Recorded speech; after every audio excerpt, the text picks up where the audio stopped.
Welcome, everybody, to the Heal Your Hunger Show. So happy to have you here. It is a great day to be alive, even if you're going through something tough.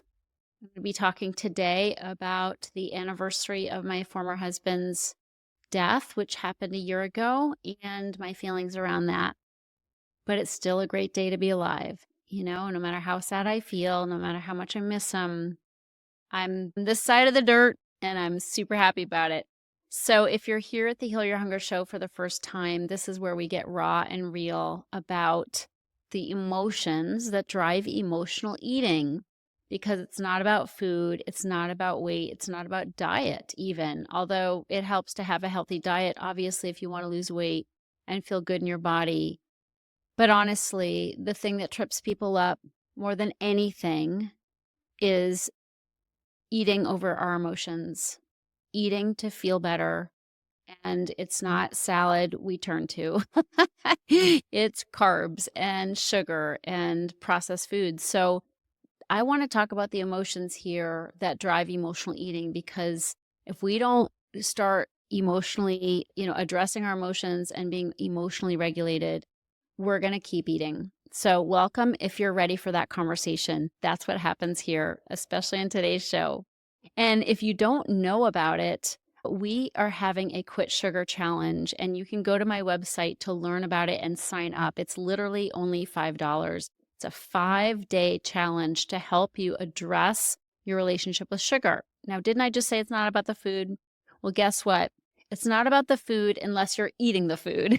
So, because sugar is so addictive, I couldn't lose weight and keep it off until I addressed sugar in my diet, because manufacturers hide sugar in our foods so that we stay hooked.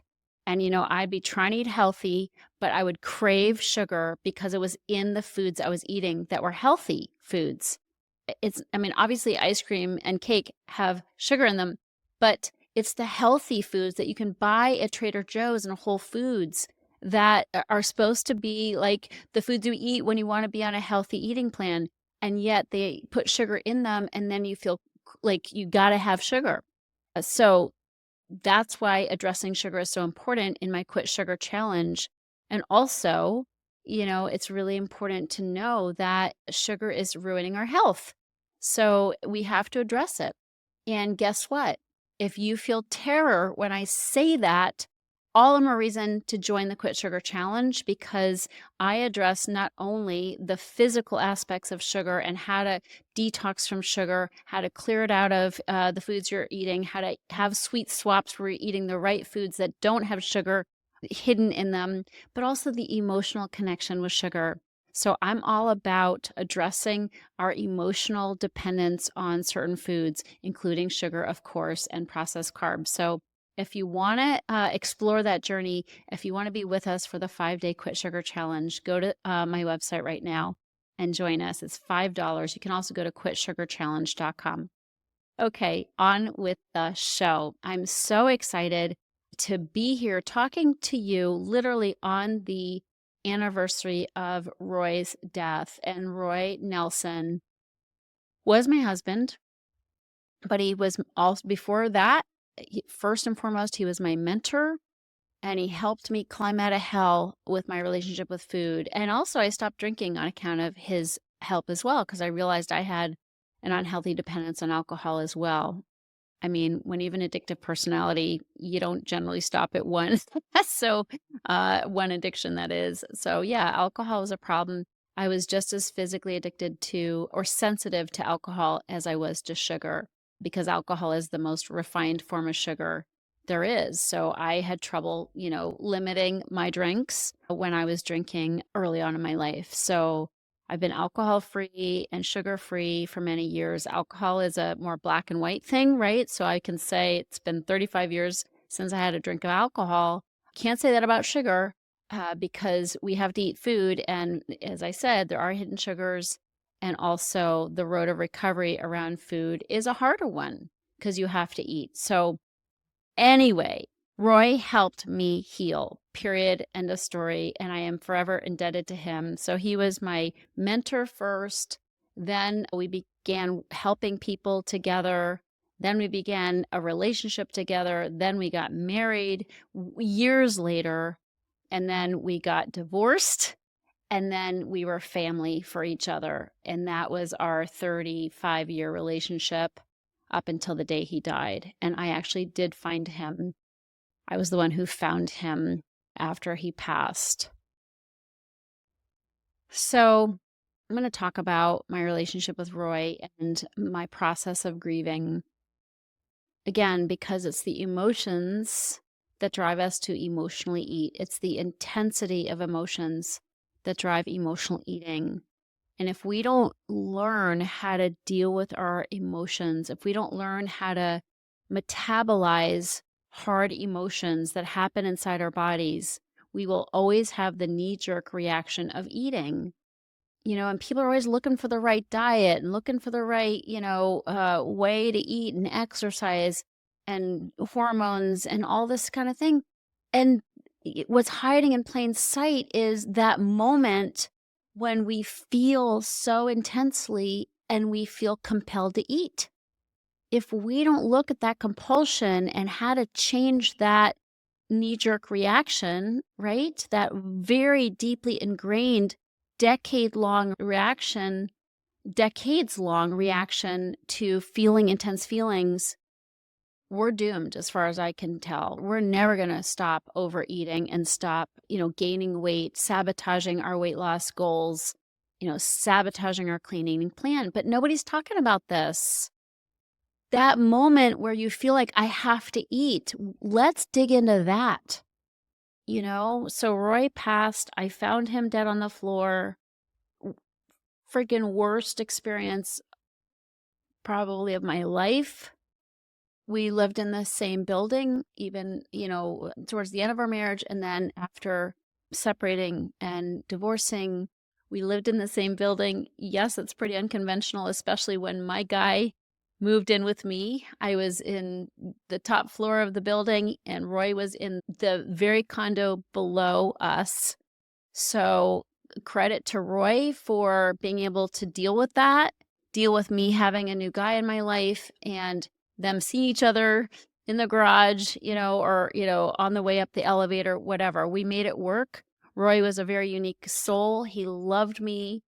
He loved me to pieces and he wanted me to be happy. So he wanted me to be happy and he wanted me around. So he was willing to kind of process his own feelings around my being with somebody after we were no longer together, because he preferred to have me around and have my friendship versus not dealing with those intense feelings. So I give him a lot of credit for that. Most people could not do that. And I didn't want to be insensitive to his feelings. I live where I live, and we were done. But we remained in each other's lives almost on a daily basis, literally the entire time we knew each other for 35 years.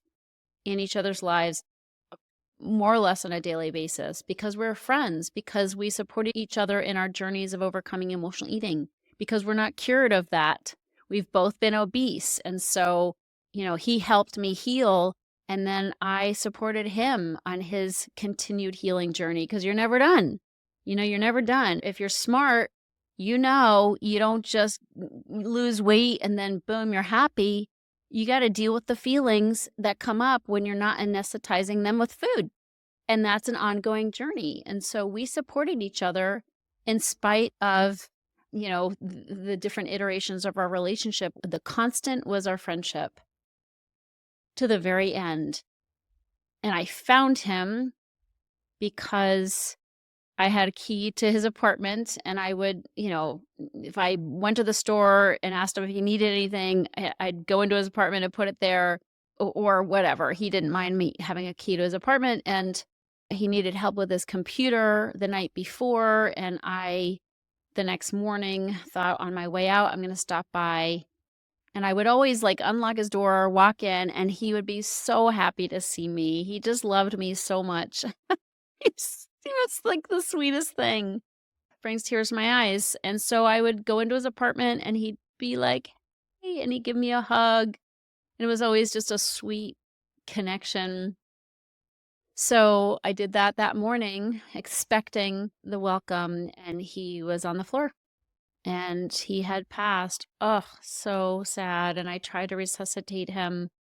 I called 911, did the CPR thing, and he was gone. And I kind of knew he was gone while I was doing it, but this is kind of funny. As I was trying to resuscitate him, I was talking to him like, "Come on, Roy," because it seemed like when I was pushed on his chest, there would be breath because it was a cavity that was pushing down on it. And it would suck air, and so it seemed like he was there. And in the movies, you see them saying, "Come on, you can make it." And sometimes, when they do come back, they are resuscitated. They're like, I heard you calling me back. So I'm going to do that." Well, it was too late, but the funny part was that when I was on with 911, I'm talking to Roy and I'm kind of yelling to Roy, "Come on, Roy, you can do it." And the person on the other end of the phone is like, "Well, don't yell at him." And she's like, "Geez, you're yelling at him." But I thought, well, maybe if he could hear me, but he was gone. Little angel, he was gone. So anyway, that was a year ago, and I miss him terribly. I just miss him so much. And I just want to talk about that because grief is a crazy, hard thing. And if you've lost somebody close to you, which we all have, it's a crazy, hard thing. When my dad died of cancer 22 years ago, 23 years ago, I grieved so much. I missed him so much. That was my first introduction to grief and how grief is an intruder and it comes whenever it wants to come. It takes over your mood. It takes over your presence of being. It's just right there, taking over and doing its thing, making you a mess.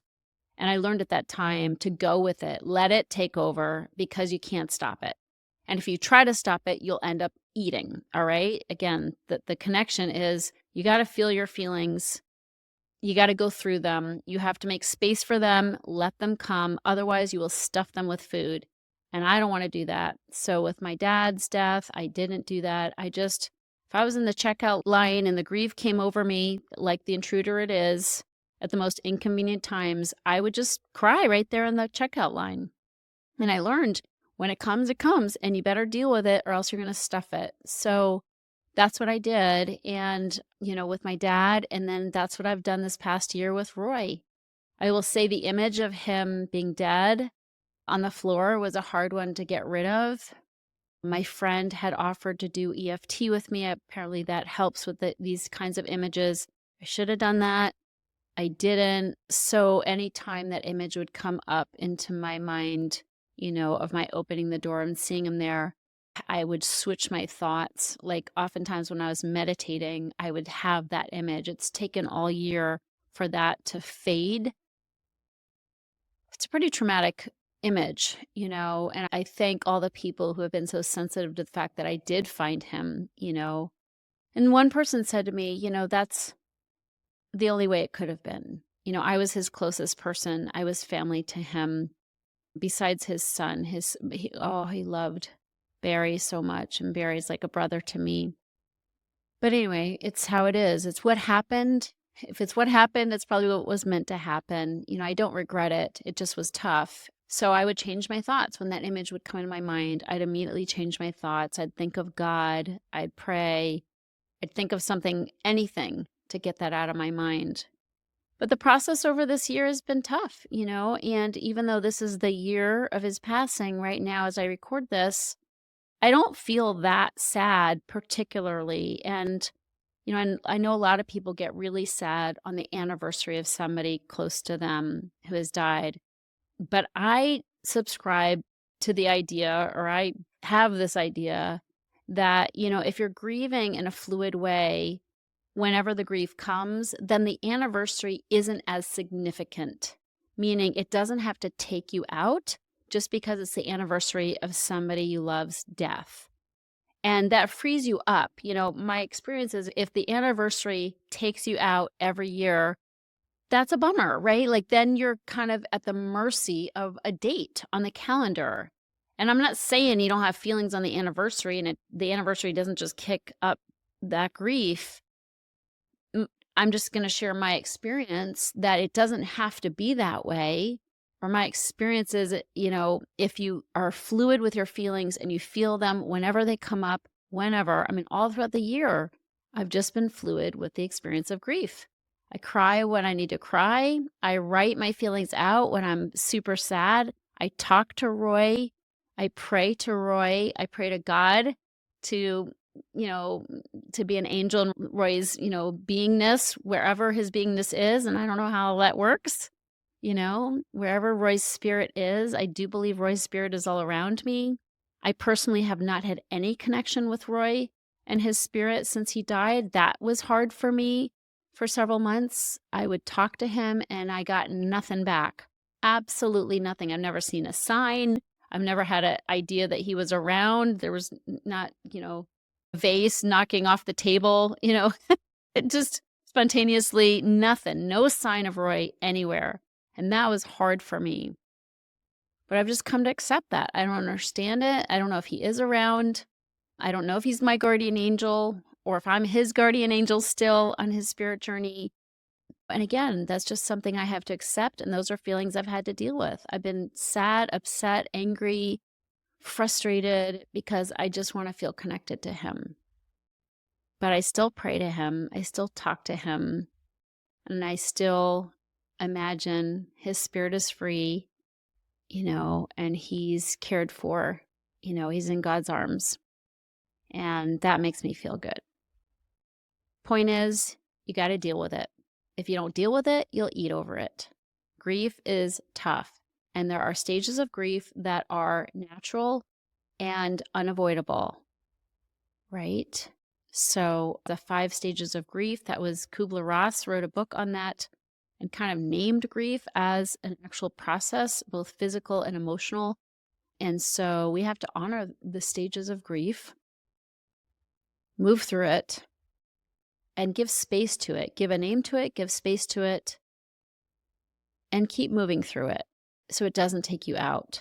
When I feel sad, I feel the feelings. I keep moving. So I'm super grateful for Roy. And in my programs, my clients know I quote him all the time. I am always quoting him. And some of my friends who were mentored by Roy as well, we call them Roy-isms. And I say them in my show as well. We call him Roy-isms because he was so funny. He was from Texas. He wasn't an educated man, but he was smart as all get out.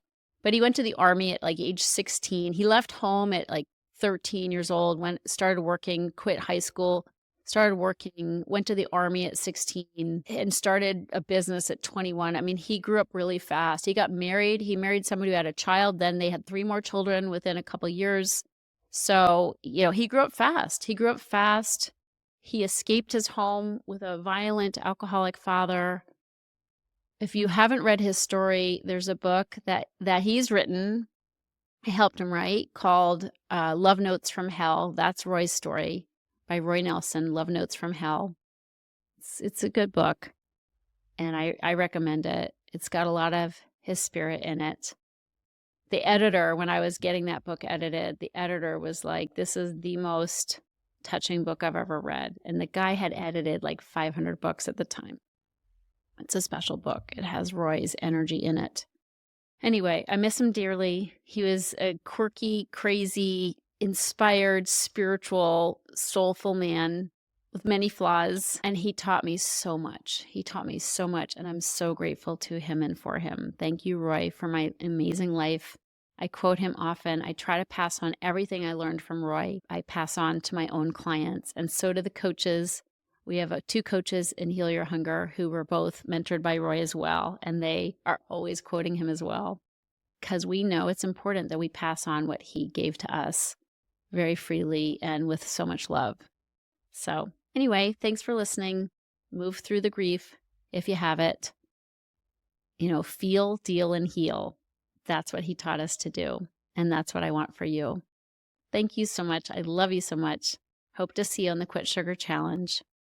Take care. If you're ready to get off the dieting roller coaster ride and finally make peace with food and with your body, talk to a Heal Your Hunger mentor about what steps you need to take based on your own history with food and weight.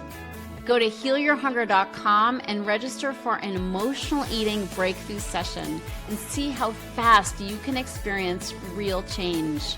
It's a complimentary evaluation, but there are limited spots available. So go to healyourhunger.com and register to speak with a mentor today.